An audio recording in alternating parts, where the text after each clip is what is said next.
It began as the kind of romance that felt scripted for glossy magazines and whispered about in the corridors of power, where money flows like water and privacy is purchased at a premium. Jeff Bezos, the man whose name had become shorthand for wealth. Ambition and impossible dreams had found his match in Lauren Sánchez, a woman whose confidence lit up every room and whose charm crossed the boundaries of Hollywood high society and the aviation world. Their love story unfolded against a backdrop of red carpets and starlit galas, of charity dinners where the flashbulbs popped like fireworks, and every smile seemed to tell the world that this was a union made to last. They appeared at ease in the harshest spotlight, leaning into each other, in the way couples do when they want the world to see how strong they are. And yet, for all the curated images and carefully chosen public moments, there was a private reality invisible to most, where the demands of Bezos' empire meant long stretches apart, and Sanchez's fiercely independent nature kept her moving through her own orbit, surrounded by friends, contacts, and opportunities that existed far outside her husband's schedule. But to the outside observer, none of this was visible. They saw only the polished perfection of two people at the top of their game. Two lives merging into one story of power and glamour and possibility. It was this perfection that made what happened next so shocking. Because when the first whispers began, they seemed too small, too faint to threaten a love story of this scale. Someone somewhere claimed to have seen something unusual, a gesture, a closeness that did not fit the image. And in a world where rumors are currency, this tiny spark was enough to begin the slow burn that would eventually set the stage for a spectacle no one could control. The setting was the kind of scene you would expect from a life lived at the highest altitude. A luxury yacht anchored just far enough from shore to promise complete seclusion. The sea, a perfect turquoise stretching to the horizon. The air warm with the scent of salt and sun cream.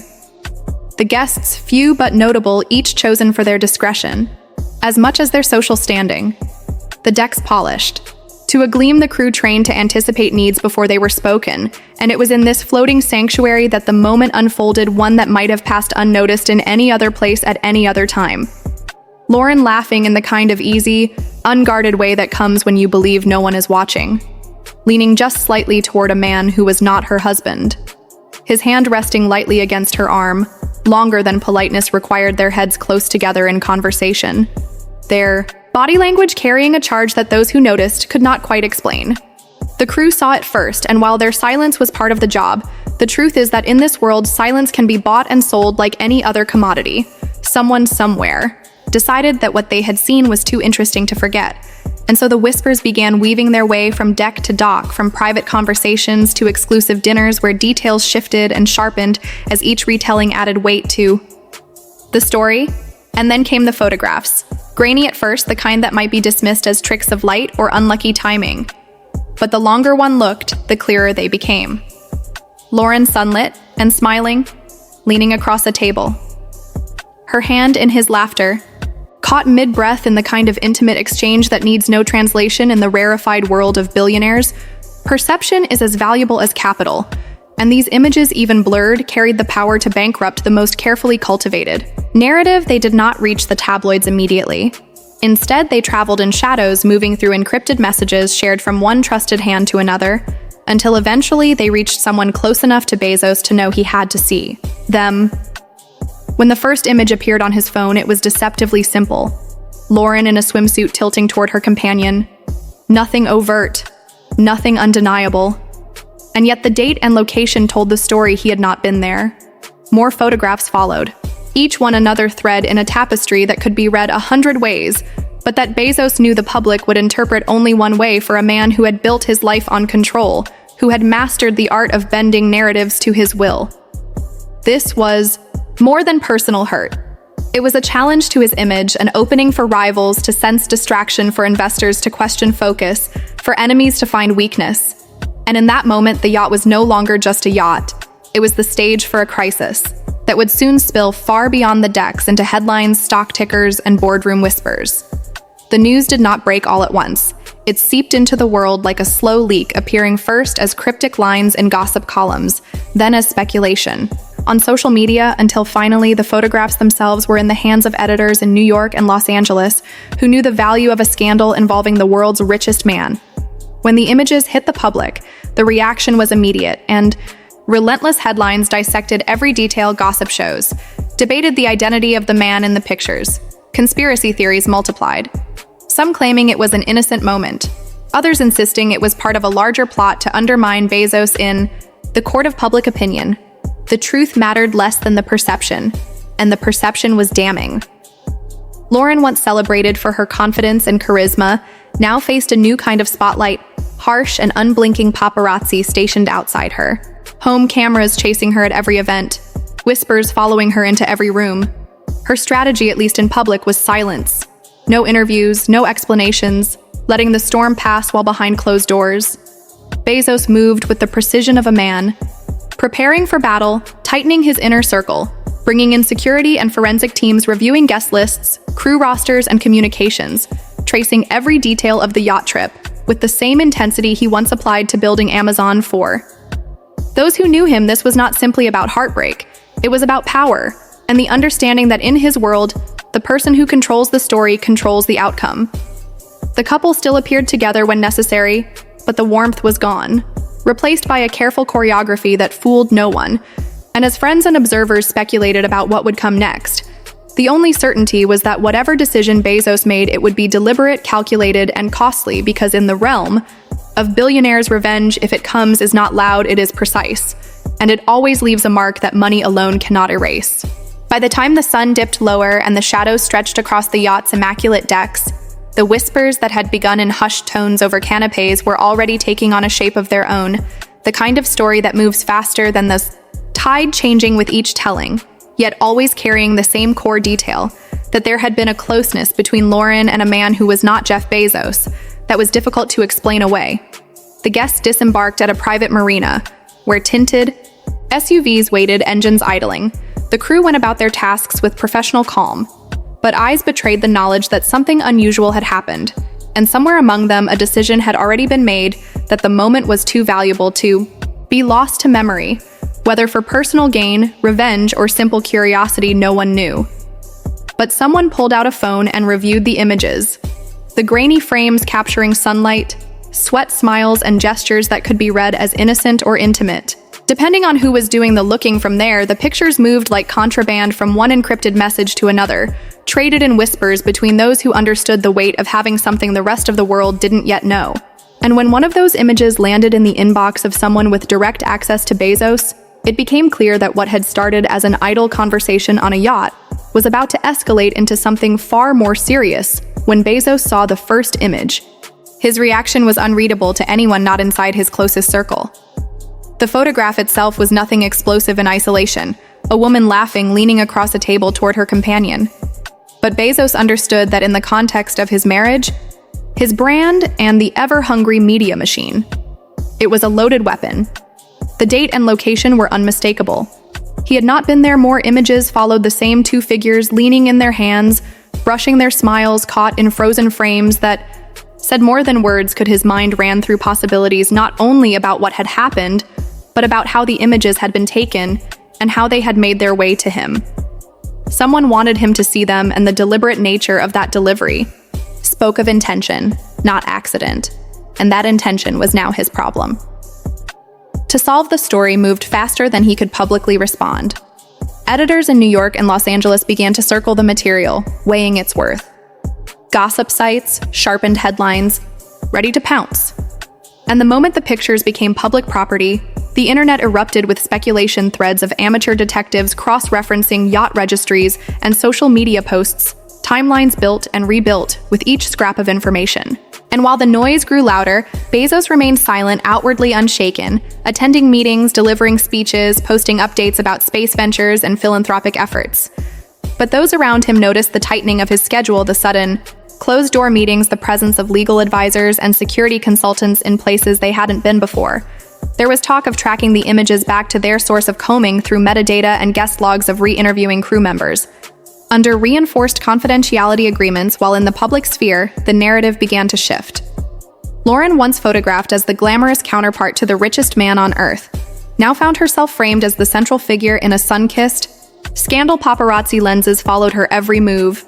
Red carpet appearances turned into feeding frenzies, dinner outings into ambushes from photographers and gossip reporters. Her public response was no response, letting the speculation swirl unanswered. But behind that stillness, her world was narrowing as friends and associates weighed their proximity to the storm.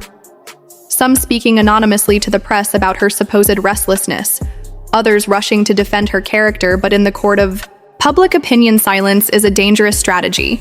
It leaves room for others to write the script, and in this case, the script was being written at a pace neither she nor Bezos could fully control. The power couple, who had once seemed unbreakable now, appeared together only when obligation demanded it. And even then, the warmth that had once been their calling card was replaced by a careful, calculated performance. The yacht incident had crossed the boundary from personal tension to a global spectacle. And as the days turned into weeks, the question shifted from whether the photographs were misunderstood to how Bezos would respond. And in his world, every move mattered, because a misstep could ripple far beyond a marriage into markets partnerships. And influence. The yacht may have been miles from Wall Street, but its wake was now touching every shore. By the time the third week after the yacht photographs had passed, the public may have assumed Jeff Bezos had moved on. But inside his world, the scandal was not just alive. It was being dissected, cataloged, and analyzed with the same precision he once applied to scaling Amazon from a garage to a global force. He had not built an empire by reacting on impulse, and he was not about to handle this situation like a tabloid headline. His first move had been silence, because silence was control, and control was the only real currency in his universe. But beneath the stillness, his private circle had tightened to the smallest it had ever been, a group of trusted advisors, lawyers, security operatives, and strategic consultants, each summoned, not only for their skills, but for their loyalty. NDAs were not merely signed, they were reinforced with clauses that left no room for ambiguity. Every conversation was conducted in secured rooms or through encrypted channels. Every document moved. Under watch, the photographs themselves were subjected to forensic analysis, pixels examined for signs of editing, metadata stripped apart frame by frame to identify the device used to capture them, timestamps matched against yacht GPS coordinates, and crew duty logs cross-referenced to narrow down the window of opportunity within days. The list of possible photographers had been reduced to a handful. Each one quietly investigated their backgrounds, scrutinized financial accounts, checked for sudden deposits, travel records analyzed for meetings with media figures. The yacht's own security footage was pulled from hard drives supposedly erased, but in reality archived deep in the vessel's systems. Bezos's tech specialists had the footage reconstructed to the second, searching for any glimpse of the moment the pictures were taken, or the subtle movements of someone trying to remain unseen. While at sea, this was not only about finding out who had betrayed him, it was about understanding the chain of events and the motive, because in Bezos's mind, nothing of this magnitude happens without a reason. Someone had chosen the angle, the moment, the delivery path to him, and if he could map that chain, he could dismantle it and ensure it never happened again on the surface. His public calendar carried on space meetings, climate initiatives, technology summits. But even there, changes were evident to those who knew where to look. He was traveling with a leaner security team, but one whose composition had shifted towards intelligence backgrounds, ex-military, and cyber forensics experts, replacing the usual mix of logistical staff and bodyguards. His team began making quiet visits to media outlets, not in the form of legal threats, but in subtle conversations, reminding editors of the value of maintaining certain relationships, offering access to upcoming projects in exchange for restraint with certain story angles. Meanwhile, in the rarefied circles of high society where Bezos and Lauren had once been a source of aspirational conversation, the tone had changed. Charity galas and private dinners became quieter when their names were mentioned. Invitations arrived with carefully worded notes about seating, arrangements designed to avoid uncomfortable overlaps with particular guests. Lauren herself felt the shift more acutely than anyone. The same photographers who had once angled for her best side now shouted sharper questions. The same acquaintances who had gushed over her outfits now traded glances. The moment she entered a room, she maintained her composure, smiling when required, wearing the gowns and diamonds that were part of the life she had stepped into. But those closest to her noticed the small changes: fewer public appearances, more time spent with a tight circle of friends, fewer posts on social media. And when she did post, they were carefully neutral landscapes, sunrises, moments in the helicopter cockpit. Nothing that could be parsed for meaning or linked to the scandal, but the silence only fueled speculation. Anonymous quotes from sources close to the couple began appearing in gossip columns, some painting Lauren as misunderstood, others suggesting she was restless. bored or unhappy with the restrictions of her new role. Each comment, whether true or false, became part of the public record, shaping the narrative in ways Bezos could not fully control. But he could influence, and influence was his specialty. So while Lauren managed the visible side of the storm, Bezos focused on the invisible war. He reached out to private investigators who specialized in the worlds his billions touched, from corporate espionage to political maneuvering. The instructions were clear: build a map of every individual who had been within range of that yacht, who had a reason to harm him, and who had the means to execute a leak of this sophistication. The investigation stretched across continents, touching the media networks of Los Angeles, the private marinas of Monaco, and the financial channels of offshore accounts. The goal was not just to find the leak, but to uncover the architecture behind it, to determine if this was the act of a lone opportunist or the opening play in a larger attack on his reputation. Because Bezos understood better than anyone that power attracts rivals, and a scandal is an opportunity for those rivals to step forward under the cover of public chaos. And every day the images remained in circulation. Every time they were reposted, analyzed, memed, or speculated on, they eroded the carefully cultivated image of unshakable dominance he had built over decades.